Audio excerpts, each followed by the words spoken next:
तो आइए हम वचन को पढ़ेंगे। याकूब 4:10।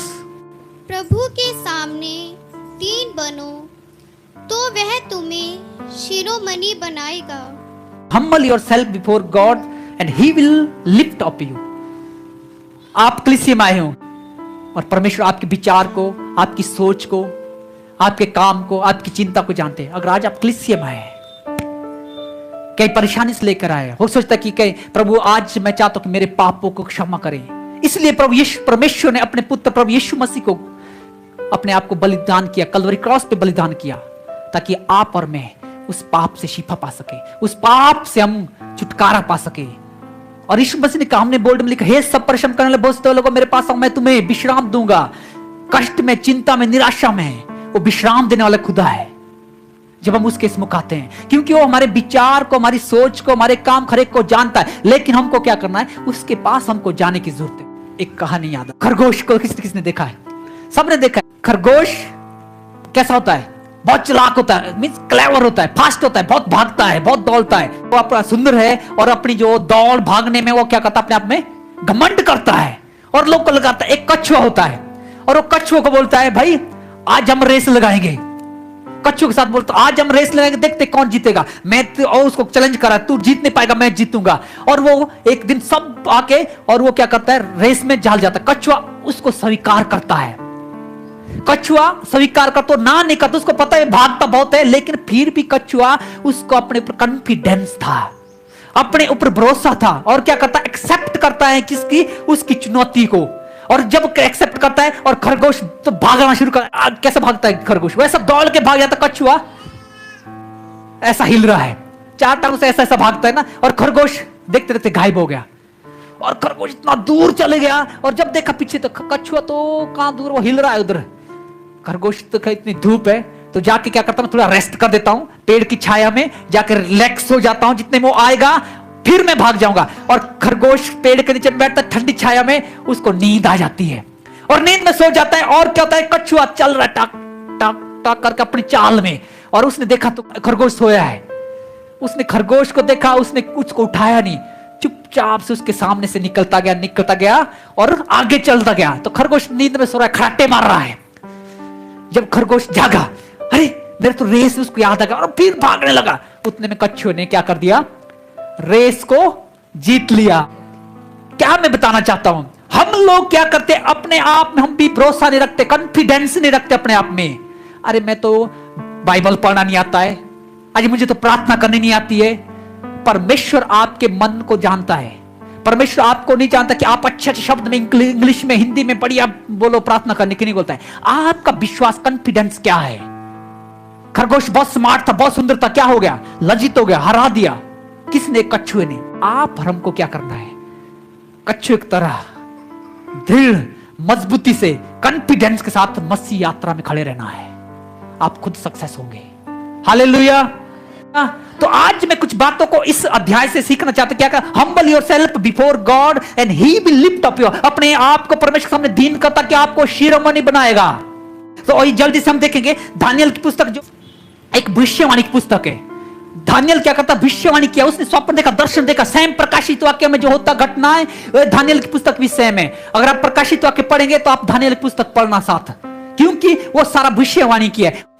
और यहां पे जब हम देखते, दानियल एक यरूशलेम में था और उसको क्या करता है, किंग नबूकदनेस्सर क्या करता है, उस पे विजय करता है और उस यरूशलेम के ऊपर, और उनको वहां से बंदी बना के लाता है। और दानियल एक जवान, परमेश्वर के भय मानने वाला और पवित्र चलने वाला और आज्ञाकारी एक लड़का था, एक नम्र था दानियल। और उसको क्या करता, बेबीलोन में लाता, और बेबीलोन में नबूकदनेस्सर क्या करता, उसको शिक्षा देता है, अच्छी साइंटिस्ट की अच्छी बातचीत, बड़ी एजुकेशन देता है, उसको ऐसा ट्रेंड करते हैं वहां पे दानियल को, जब आप पढ़ते हैं। और दानियल जब ट्रेंड हो जाता है, और लेकिन दानियल ने परमेश्वर के साथ नम्रता, दीनता, विश्वास योग्यता, प्रार्थना जो उसका था, उसको नहीं छोड़ा। और जब आते आप नबूकदनेस्सर राजा को तो सब जानते हैं, कि हम पिछली बार 2-3 बार प्रचार, नबूकदनेस्सर राजा क्या किया था, शद्रक, मेशक, अबेदनगो को आग के बीच ढाला था। नबूकदनेस्सर राजा खुद क्या कहता, लास्ट में एक आयत उसको पढ़ेंगे, दानियल की पुस्तक 4:37 आयत, ध्यान से सुनिए। अब मैं नबूकदनेस्सर स्वर्ग के राजा को सराहता हूँ और उसकी स्तुति और महिमा करता हूँ, क्योंकि उसके सब काम सच्चे और उसके सब व्यवहार न्याय के हैं, और जो लोग घमंड से चलते हैं उन्हें वह नीचा कर सकता है। हालेलुया। नबूकदनेस्सर राजा खुद कह रहा, जो इतना घमंडी था, इतना पावरफुल था और सबसे रिच था उस टाइम वो बेबीलोन, और विजय पाए होता। और क्या कहता है, राजा के साथ अपनी मूर्ति बनाया था उसके सामने, लेकिन उन्होंने दंडवत नहीं किया। उसके बाद लास्ट आयत में क्या कहता है इस अध्याय के, कि जो परमेश्वर, उनका जो परमेश्वर है वो न्याय करने वाला खुद है। वो सबको क्या करेगा, जो घमंड करता है उसको क्या करेगा, नीचे करता है। धान्य वो नबूकदनेस्सर राजा खुद बोल रहा है, वो राजा जो घमंड करता है, वो राजा खुद यहां पश्चाताप करता है और खुद उसकी महिमा करता है। परमेश्वर, वो परमेश्वर हमारा है। हालेलुया। और यहां पे जब आप आगे देख, जो सिस्टर सुमन ने 5 अध्याय पढ़ा था, उसमें एक किंग बेलशस्सर होता है। नबूकदनेस्सर राजा का क्या है, पोता है, ग्रैंडसन है। बेलशस्सर उसका ग्रैंडसन है, किसका, नबूकदनेस्सर राजा का। वो जानता कि परमेश्वर ने मेरे दादा के जीवन में, मेरे घर में कितना अद्भुत काम किया है, कितने आग से बचाया जब वो बड़ा ये था, और उसको पता है। लेकिन यहां पे क्या करता है, 5 अध्याय में वो बिगड़ जाता है, क्योंकि घमंड आ जाता है। किसके लिए, क्योंकि बेबीलोन बहुत रिच था और राज्य से, और बहुत पैसा था, और उसको अपनी हैंडसमता में घमंड था। बेबीलोन के उस बेलशस्सर राजा घमंड करता था पैसे का और अपने राज्य का घमंड था। किसमें, बेलशस्सर के। और जब ये ऐसी घटना बेलशस्सर के जीवन में हुई, एक राजा होने के नाते, और दानियेल वहां पे रखा गया था, और जब वो घमंड करता, उसने क्या किया, पर उसके पापा ने क्या किया था, यरूशलेम जो परमेश्वर का मंदिर था, वहां से क्या किया था, होली वेसल, बर्तन, जो परमेश्वर के वेदी में, परमेश्वर के मंदिर में जो वेसल रहते थे, बर्तन रहते, उनको क्या किया था, कॉन्कर करके, जब उन्होंने वहां पे विजय की, उन्होंने उस बर्तन को लाके अपने पास रखा था। तो तब ये राजा बेलशस्सर, 5 का 1 आयत पढ़ो सिस्टर, सुनना है। बेलशस्सर नामक राजा ने अपने 1000 प्रधानों के लिए बड़ा भोज किया और उन 1000 लोगों के सामने दाखमधु पिया। हाँ, एक बड़ा भोग तैयार किया बेलशस्सर ने, कि कोई दूसरा नहीं किया, वैसा तैयार किया। और क्या किया, उसके 2 आयत में क्या लिखा है, और आज्ञा दिया, जो परमेश्वर के मंदिर से, यरूशलेम से बर्तन लाए, उनको लाके उसमें क्या कर दिया, दारू पीना शुरू कर दिया। परमेश्वर के पुत्र बेसल में घमंड आ गया, क्योंकि मैं तो राजा हूं, मेरे आदेश से मैं कहता हूं इसको खत्म करो, खत्म कर दे, क्योंकि राजा है, सैन्य 1000 सेनापति खड़े। घमंड आ गया और परमेश्वर को ललकारने लगा।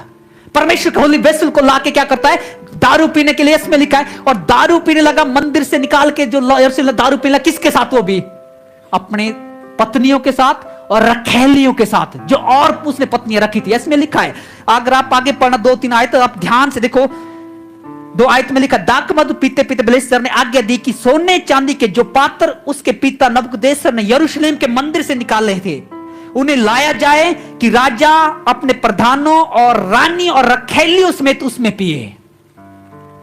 राजा, रानियां, उसके मंत्री और रखैलियां, हम मिलकर क्या करेंगे, परमेश्वर के पुत्र बर्तनों में क्या करेंगे, दारू पिएंगे, दाखमधु पिएंगे, नशा करेंगे। और जब वो ऐसा काम करने लगा, कौन, राजा, जब दारू पीने लगा, नशा करने लगा, बहुत घमंड में, और उल्टे काम करने लगा बहुत सारे। और उस समय क्या होता है, जब आगे पढ़ते हम, जब परमेश्वर के वचन, और यहां पे लिखा आगे 5 आयत में, वो क्या किया, काट के पत्थर की आराधना करने लगा, और पत्थरों की मूर्ति को आराधना करने लगा, और उसकी महिमा करने लगा, और परमेश्वर को भूल गया। उस समय क्या होता है, यहां पे लिखा है कि स्वर्ग से दीवार में, ऐसे दीवार है, दीवार में सिर्फ हाथ दिखा, ना कोई बाजू, ना कोई आदमी, ना कोई पांव, ना कुछ नहीं। और उसके हाथ दीवार में, सिस्टर 5 आयत पढ़ो, 5 का 5, कि उस घड़ी सुनो ध्यान से, मनुष्य के हाथ की सी कई उंगलियां निकलकर दीवट के सामने राजमंदिर की दीवार के चूने पर कुछ लिखने लगी, और हाथ का जो भाग लिख रहा था वह राजा को दिखाई पड़ा। हालेलुया। अब देखो कितनी अचंभित बात, जब उसने ऐसा काम किया तो परमेश्वर का हाथ आता है, और क्या होता है, कोई आदमी नहीं दिख रहा, कुछ नहीं है, सिस्टर ने पढ़ा, सिर्फ हाथ और उंगली दिख रहा है, और उसमें लिख रहा है दीवार में। जब राजा ने यह देखा, बेलशस्सर राजा ने, उसमें लिखा है, क्या लिखा है उसको मालूम, यहां पे आगे लिखी, उसके घुटने कांप गए, उसका शरीर कांपने लगा, उसका नशा करना बंद हो गया, डर गया, भयभीत हो गया। और कहता कि आगे जब लिखा है कि सब तांत्रिकों को, ब्राह्मणों को और बड़े बड़े कश्ती को लाके, तांत्रिक को लाके, जो सबसे बड़े हैं उनको लाके मेरे यहां पे लाओ कि इसका अनुवाद कर सके, इसको एक्सप्लेन कर सके कि क्या ये चीजें दीवार में जो लिखा है। कोई समझ नहीं पा रहा, जितना बैठे हजारों लोग, और कोई फिर मंत्री लगा और कहता जो मंत्री, जो भी बड़ा तांत्रिक बाबा अपने आप को, जो भी हमारे इस राजा का बेबीलोन का है सबसे बड़ा, उसको लाओ, और जो इसको बताएगा उसको क्या किया जाएगा, एक कंठमाला दी जाएगी सबसे बड़ी, और उसके साथ उसको बैंजनी वस्त्र दिया जाएगा, सम्मान किया जाएगा, और उसके बाद वो इस राज्य का, बेबीलोन राज्य का क्या किया जाएगा, उसको अधिकारी बनाया जाएगा। तीसरे स्थान में राजा के बाद उसको पूरा अधिकार दिया जाएगा, और राजा उसको क्या मंत्री बनाया जाएगा। यह अधिकार दिया किसने? राजा ब्लिस्तर ने। कब? जब नशा करने लगा, और दीवार में लिखा, और यहां पे लिखा कि सारे पंडित सब लोग आके उसको पढ़ नहीं पा रहे, उसको एक्सप्लेन नहीं कर रहे। राजा डर डर के उसके घुटने कांप रहे, डर गया, भयभीत, और कोई एक्सप्लेन नहीं कर रहा क्या लिखा है, क्या लिखा है। और उसकी मां उस टाइम यहां पे लिखा है, रानी भवन, भोज के भवन में आई, और रानी जाती है और कहती है उसके लिए, तू घबरा क्यों रहा है? तेरे राज्य में, तेरे भवन में एक व्यक्ति है जो तेरे पापा ने गुलाम बुला के कहां से लाया था, यरूशलेम में लाया था, और बेबीलोन में रहता है। वो पवित्र है और परमेश्वर का भय मानना है, और वो स्वप्न का, लेख का एक्सप्लेन करता है। वो कौन था? दानियल। हालेलुया। और वो है, तू चिंता नहीं कर। और क्या किया उसने? दानियल को बुलावा भेजा। इसमें अगर आप पढ़ें घर जाके 13, 14, 15 आयत में और 17 आयत में, और दानियल को बुला के दानियल सामने आ जाता है। जब दानियल सामने आता है और कहता है, राजा 16 आयत पढ़ो, जल्दी सुनो। परंतु मैंने तेरे विषय में सुना है कि दानियल भेद खोल सकता है और संदेह दूर कर सकता है। इसलिए अब यदि तू उस लिखे हुए को पढ़ सके और उसका अर्थ भी मुझे समझा सके, तो तुझे बैंगनी रंग का वस्त्र और तेरे गले में सोने की कंठमाला पहनाई जाएगी, और राज्य में तीसरा तू ही प्रभुता करेगा। और 17 पढ़ो। दानियल ने राजा से कहा, अपने दान वह दूसरे को दे।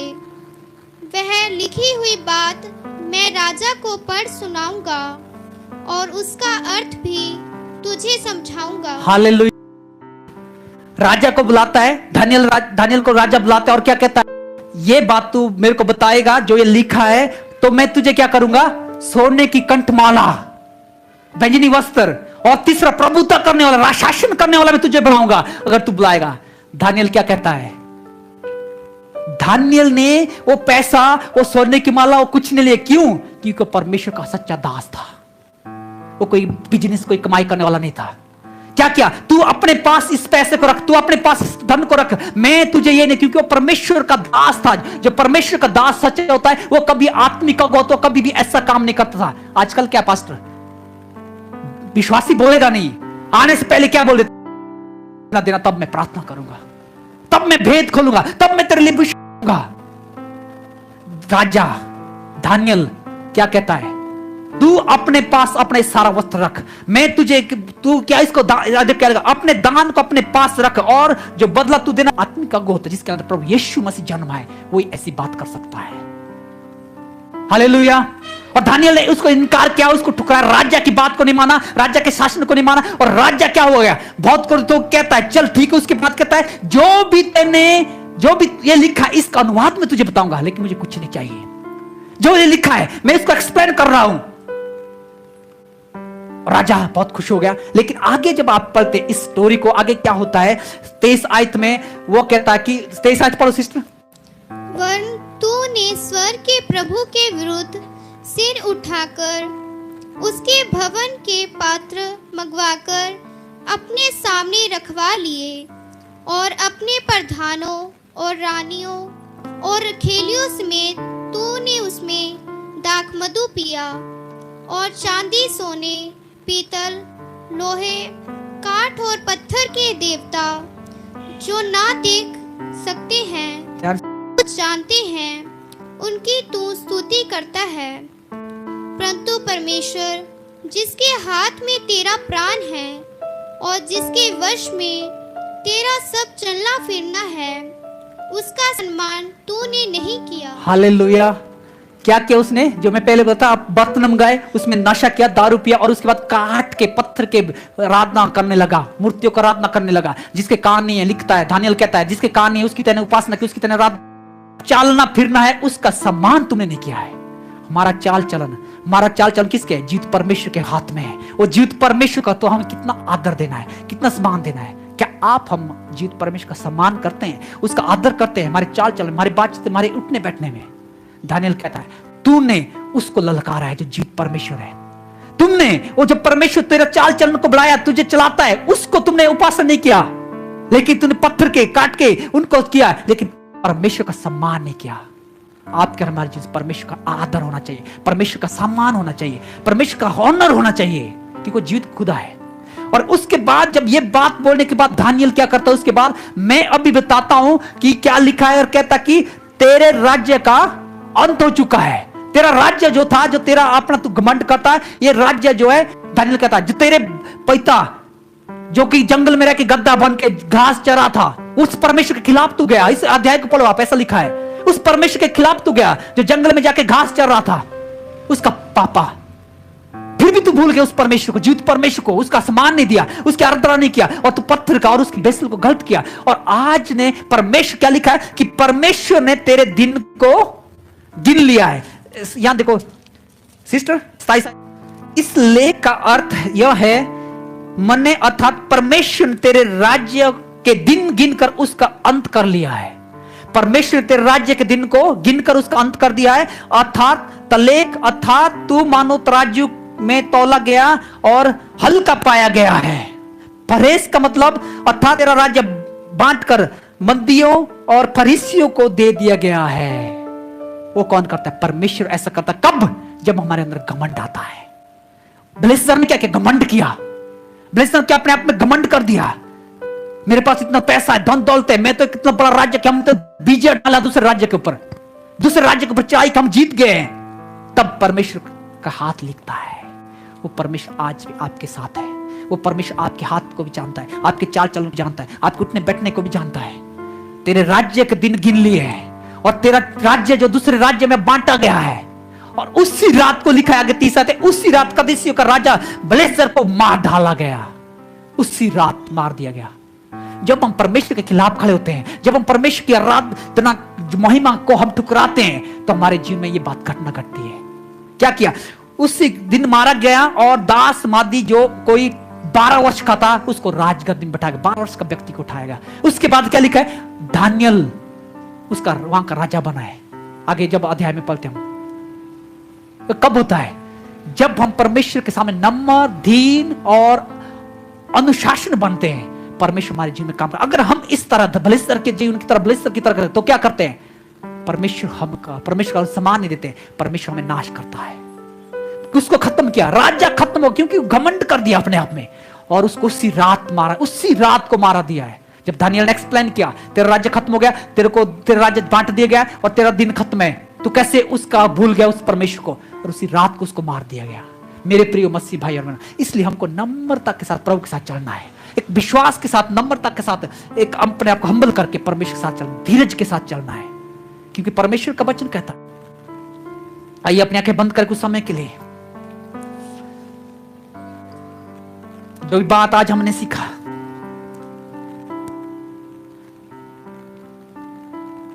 बाइबल बताती है परमेश्वर घमंड से नफरत करता है, और वो जो नम्र है उसको प्रेम करता है, कि परमेश्वर प्रेमी है। जिस प्रकार हम देखा बेलशस्सर राजा के जीवन से, और के तू तो हाथ से लिख गया दीवार में, उसका समय लिख गया कि तेरा समय पूरा हो चुका है, क्योंकि परमेश्वर जानता है। क्योंकि जब हम परमेश्वर की महिमा नहीं देते हैं, परमेश्वर को आदर नहीं देते हैं, हमारे जीवन में जब हम परमेश्वर की महिमा दूसरे देते हैं, ऐसी घटना घटती है। आइए अपने स्थान में खड़े हो जाए कुछ समय।